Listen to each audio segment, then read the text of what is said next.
Olá pessoal, tudo bem com vocês? Ficamos 2 semanas sem nos ver, mas estamos aqui de novo, firmes e fortes.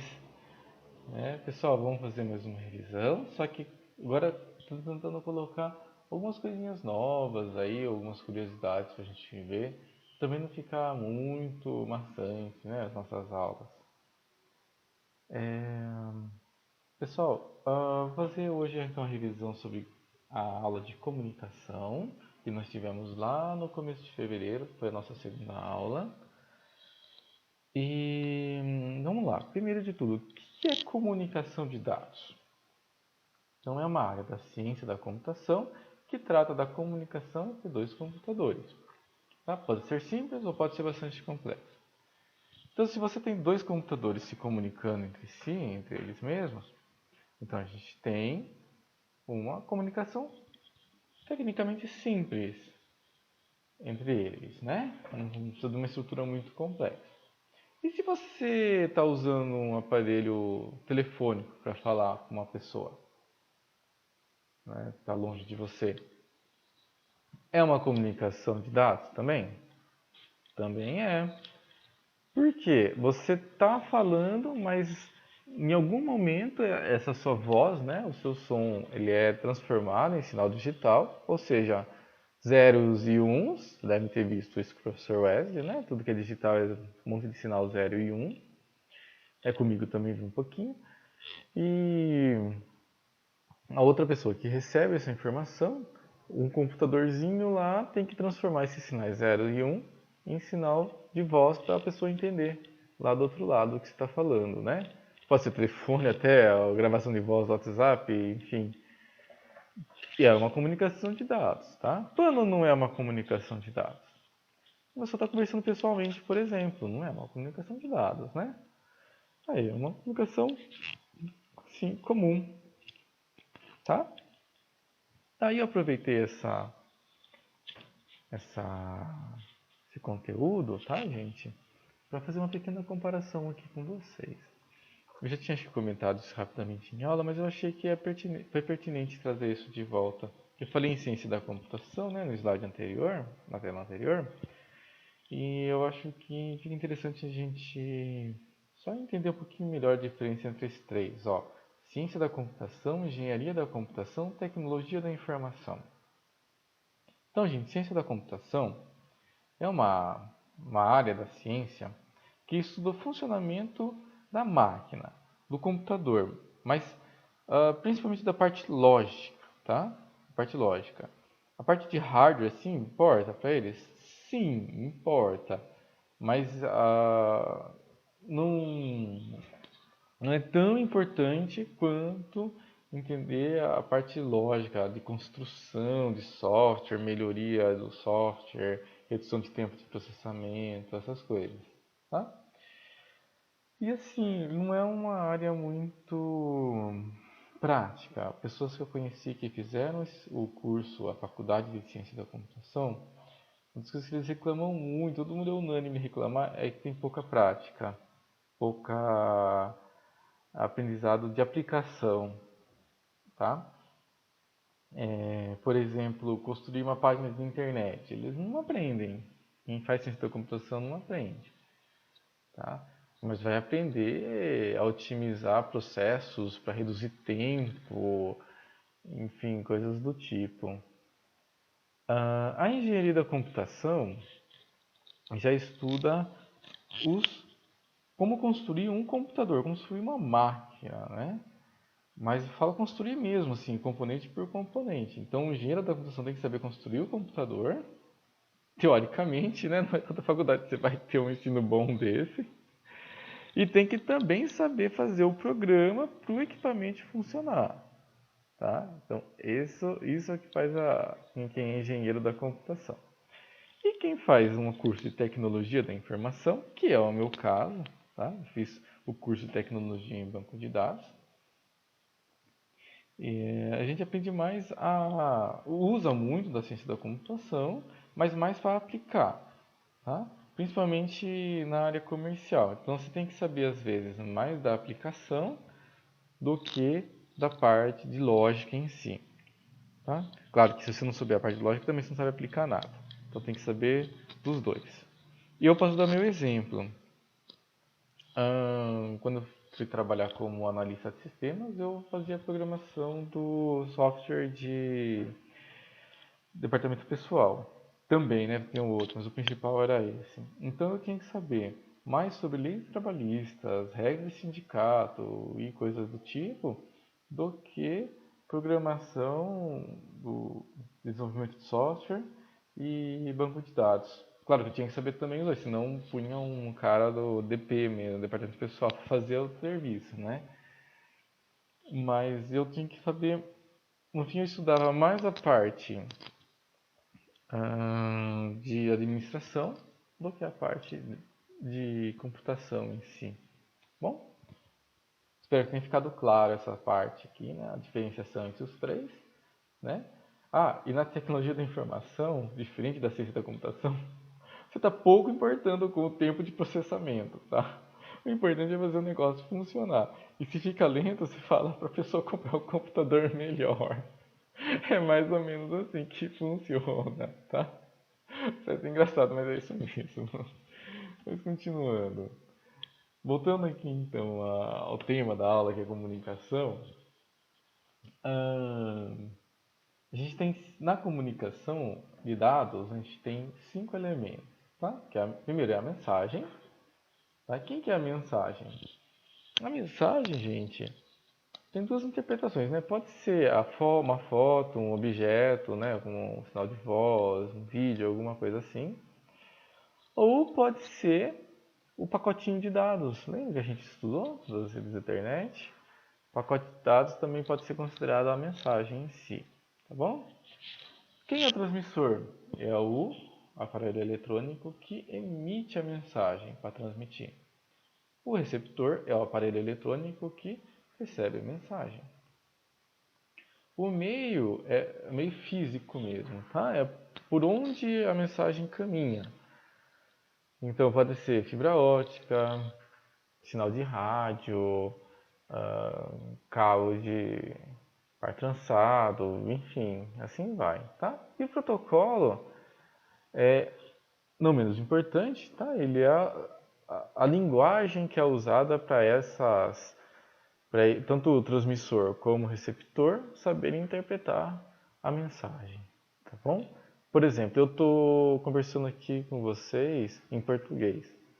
Então eu estou falando em português, vocês entendem português e entende que um está querendo falar com o outro, tá?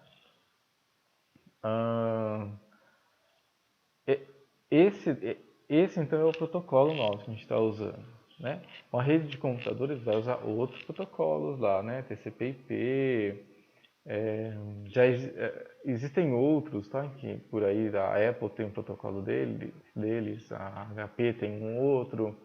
Quando eu era mais novo, existia um que prometia que ia revolucionar o mundo, ia ser só deles, todos os protocolos iam só eles, existia que chamava Novell. Provavelmente vocês nunca devem ter ouvido falar, porque vocês talvez não tenham a idade que eu tenho 38 anos, tá? Mas o protocolo é isso.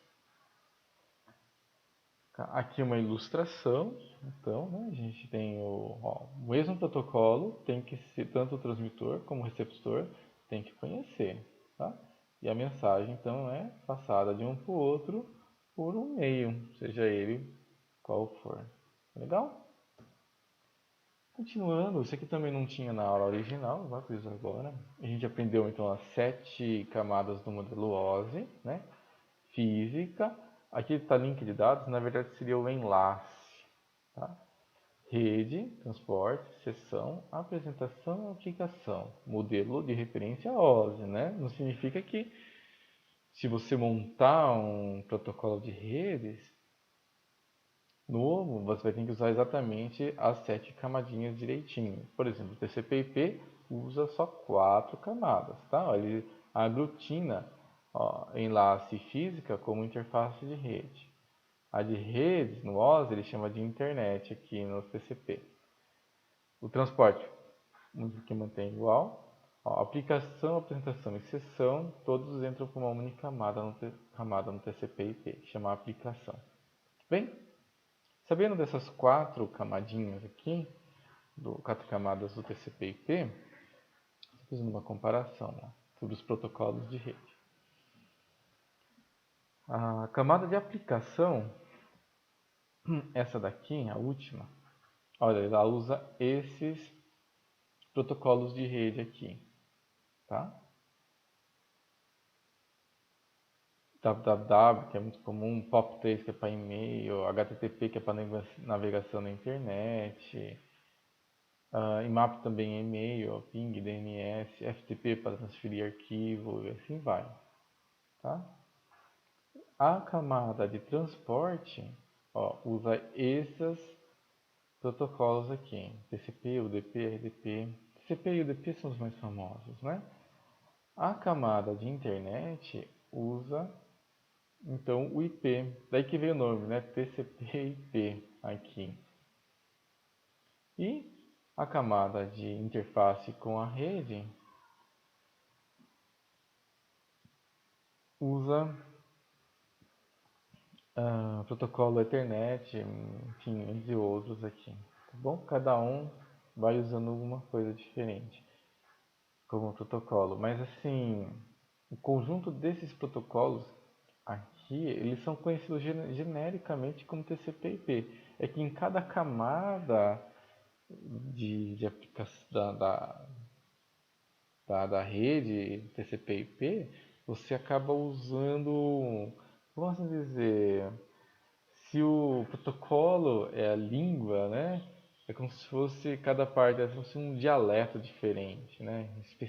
Mais específico para esse daqui. Como se fosse assim, aqui em São Paulo a gente tem um vocabulário, né? Comum entre nós. Se você vai lá para o Nordeste, por exemplo, para Paraíba, eles já têm pode ser que eles falem várias palavras lá que aqui a gente não entenda exatamente o que quer dizer e vice-versa, né?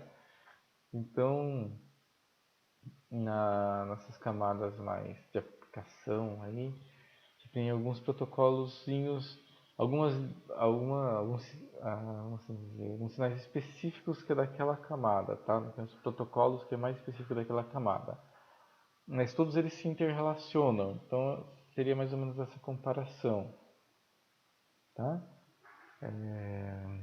Alguma coisa muda aqui para você poder ter alguma coisa diferente, funcionar melhor a internet, tá bom? Ou a retransmissão via rede.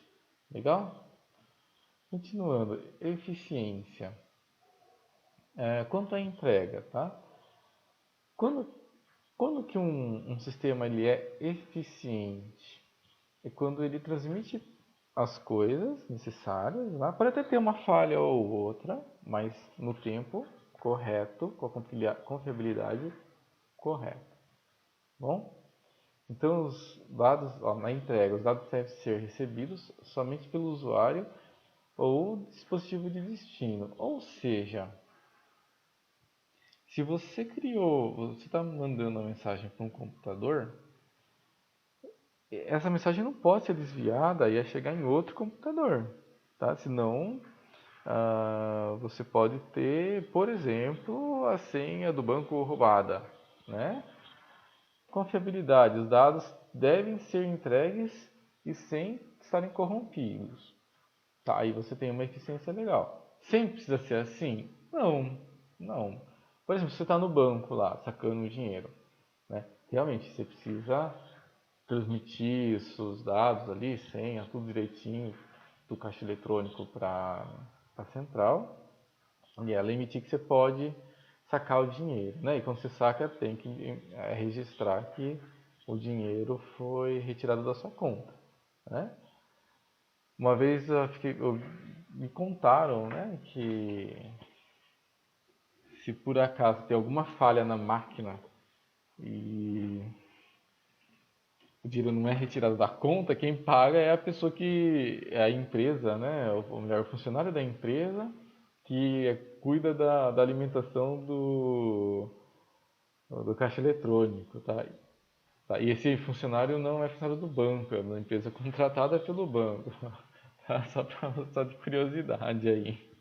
Então é importante ter uma confiabilidade no sistema aí, senão coitado do rapaz, ia ganhar pouco, imagina, né?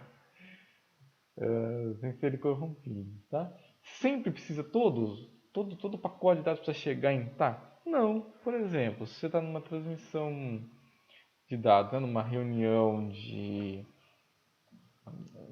aula, por exemplo, né, aqui, uma reunião de aula virtual, né? Se tem uma pequena falha, né, a pessoa que está falando vai parecer meio engasgado, mas chegou, você conseguiu entender o que você queria, né? Foi eficiente a transmissão? Foi eficiente. Tá? Então a gente tem que também ter bom senso nessa parte. O tempo precisa ser entregue dentro do tempo previsto. Sim, sim. Não adianta você estar dando uma aula lá e o cara fala uma coisa e vai chegar para você meia hora depois. Não adianta, né? Ou você está fazendo uma ligação telefônica, você está falando, a pessoa tem que estar rapidamente já ouvindo do outro lado, né? Se não for assim, não dá muito certo. Ou se você está baixando um arquivo, né? Você precisa ter dele num tempo rápido, né? Não pode desperdiçar tempo esperando 2, 3 horas para isso. Claro que nem eu, que quando comecei a usar a internet em 1998, ela era 33,6 KB e olha lá quando chegava nisso. Tem que ter muita paciência, mas os tempos mudaram, né? Hoje não dá mais para você trabalhar com a velocidade da internet assim devagar, tá bom? Sentido da transmissão, gente. Bem simples isso aqui, ó. A gente tem primeiro, a transmissão simplex, que é muito pouco usado hoje em dia, tá? Trouxe aqui como exemplos, ó, sinal de rádio e TV, tá? Que hoje, mesmo o sinal digital, ele é praticamente simplex hoje. A antena lá emite o sinal de rádio ou de TV e você recebe. Você não tem como questionar, devolver, fazer alguma mandar sinal para a rádio para a antena deles, né? Simplex. Trouxe outro exemplo aqui, que é bem antigo isso aqui. Antigamente o cabo de impressora era desse jeito aqui, ó, chamava de cabo paralelo de impressora. E só mandava sinal do computador para a impressora. Se a impressora, por exemplo, acabava a tinta, parava de funcionar, ela não mandava mensagem para o computador para aparecer aquela mensagenzinha na tela assim, olha, parou de funcionar. Não tinha isso. Você tinha que perceber que travou tudo lá e você tinha que recomeçar tudo de novo. Tá bom? Esse é o simplex. Só envia sinal, não volta. Tá sempre num único sentido. Tá legal? Então vamos lá. Half duplex. Ela vai e volta o sinal. Então, você pode mandar, falar o alô, como você pode ouvir o alô da outra pessoa. Mas você não consegue fazer isso ao mesmo tempo. Tá? Não, é bidirecional. Então você só pode falar, daí você dá um sinal que a outra pessoa pode então falar que você vai ouvir. Tá? Eu trouxe aqui como exemplo esse rádio comunicator da Nextel. Lembram disso? Então, você apertava o walkie-talkie, né? Também pode ser chamado assim. Você apertava o botãozinho e falava.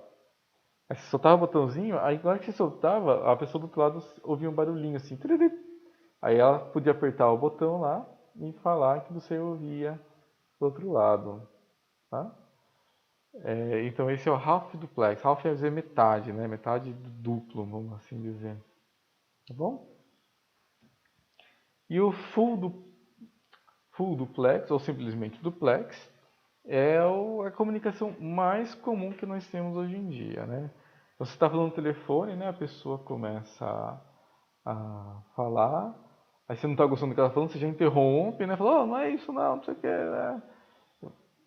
Esse é o full duplex, tá bom?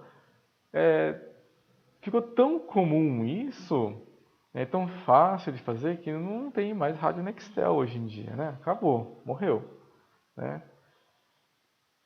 Só praticamente quase toda forma de comunicação hoje em dia é full duplex, tá bom? Então isso eu não vou entrar em muitos detalhes porque é praticamente toda forma de comunicação que nós conhecemos. modos de transmissão. Lembra que eu falei do cabo paralelo lá da impressora? Qual que é a diferença, né? Do paralelo com o em série, que eu vou mostrar daqui a pouquinho. O paralelo, gente, olha, era um cabo com vários fios um do lado do outro, tá? Um do ladinho do outro, assim. E aí você mandava um conjunto de bits de uma vez só, assim, ó. Tá? Um em cada cabo aqui. Em cada fio, desculpa. Um em cada fio. Cabo é o conjunto total de fios, tá bom? Fica claro isso. O pessoal confunde muito também. Mas isso é mais parte de elétrica. Tá vendo, ó? Esse aqui são 1, 2, 3, 4, 5, 6, 7, 8. É 1 byte, ó. Então você transmitia 1 byte por vez, tá? Normalmente não é 8, não. Normalmente são era mais, tá bom? Que aí você tinha que mandar também mais uns bitzinhos aqui para poder indicar do que se trata esse byte que está chegando. Aí, ó. Esse era o paralelo. Ele foi muito, mas muito usado por muitos anos, tá bom? Mas quando eu falo anos, ele tá da década de 60 até uns 5, não 5 não, mas até uns 10 anos atrás ainda se vendia muito equipamento com esse tipo de cabo paralelo junto. Então, essa transmissão paralela. Tá?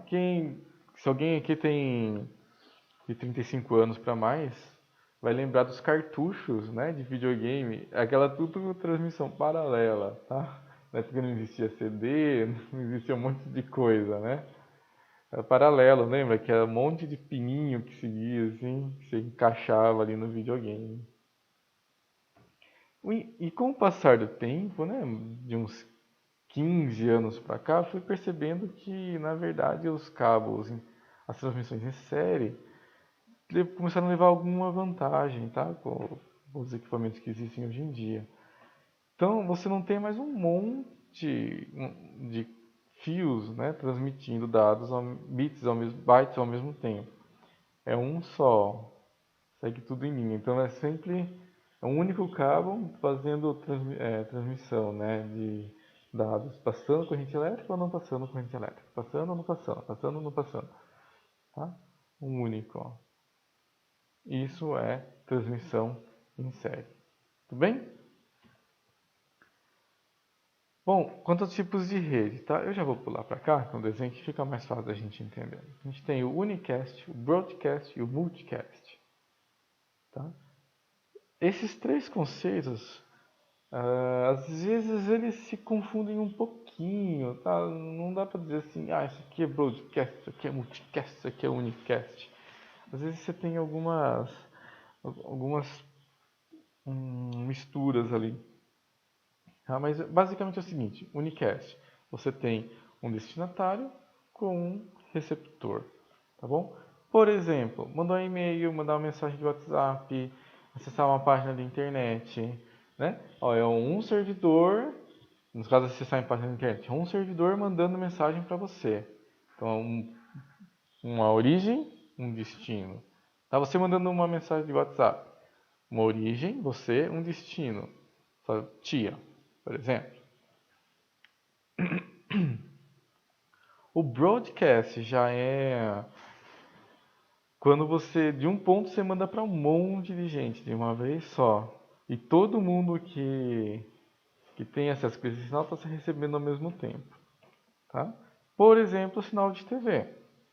A TV é broadcast. Então você tem uma emissora lá, um sinal, com uma antena, e a antena está mandando, e todo mundo que também tem uma antena também está recebendo aquilo lá. Tá legal? Aí é só você sintonizar lá no ponto que você quer, no canal que você vai conseguir assistir a sua televisão, o seu canal que você quer. Bom, TV a cabo também é assim, tá bom, gente? Não só TV aberta, como TV a cabo também é assim. O multicast também é o conceito de mandar de um ponto para vários, só que você direciona quem vai receber. Tá? Então, por exemplo, você está fazendo uma reunião na sua empresa que você trabalha. Seu chefe está lá com você e tem sócios, acionistas da empresa espalhado sei lá, 20 pontos do Brasil ou do mundo, que seja. Então você vai transmitir a sua imagem, o que você está falando, para esses outros 20 pontos. Tá? Isso é multicast. Ah, mas aí você pode falar assim, mas isso não é broadcast? Que você está mandando de um para um monte de gente? Não. Não, por exemplo, eu. Sou uma pessoa comum, não trabalho para sua empresa, não tem nada a ver com a história. Eu não posso ver esse sinal de que você está mandando. São informações sigilosas. Tá? Não pode chegar a lugar a outras pessoas, só naqueles 20 destinatários. Tá? No broadcast, não, você está mandando e qualquer um tem direito a ver aquilo lá. Tá? Desde que você tenha equipamento adequado, mas qualquer um pode ver. No multicast, não. Você fala assim, não, eu quero que só fulano, ciclano e beltrano vejam o que eu estou mandando. Tá legal? E aí, então, acaba a nossa revisão. Espero que vocês tenham gostado. Pessoal, de novo, vou repetir. Qualquer dúvida, manda aqui para mim, pode pôr no mural. Não sei quanto tempo mais a gente vai ter aulas assim à distância, né? Ou pelo menos essa interação à distância. Mas enquanto tiver, espero poder fazer o máximo para vocês, para que vocês estejam gostando. Também gostaria que todos participassem. Eu estou vendo que são poucos que estão participando. Né? Se vocês conhecem, pessoal que não está participando, tentem falar com eles, falar para eles assistirem, que é bastante importante, né? Quando voltar às aulas normal, que a gente vai ser importante ter visto tudo isso, né? Quando ficar muito enferrujado, né? Não voltar muito cru para as aulas. Legal, vou deixar de novo um questionário para vocês responderem, mais uma vez se vocês entenderam. Uma coisa, o diferencial eu vou pedir para vocês colocarem o nome de vocês, que até então eu estava recebendo, mas eu não sabia exatamente quem que respondeu. Eu vou pedir para eu colocar o nome. Vai ter uma perguntinha lá, ver se é o nome de vocês, tá? Aí põe lá, responde, manda para mim. Tá mais para saber se vocês estão entendendo mesmo ou não, do que para valer nota em si. Tá bom, nota a gente vai conversar melhor com isso quando voltar às aulas presenciais. Mas não precisa se preocupar com isso agora não. Eu posso dizer que ninguém vai ser prejudicado quanto a isso. Tá legal? Então, só um forte abraço para vocês e até logo.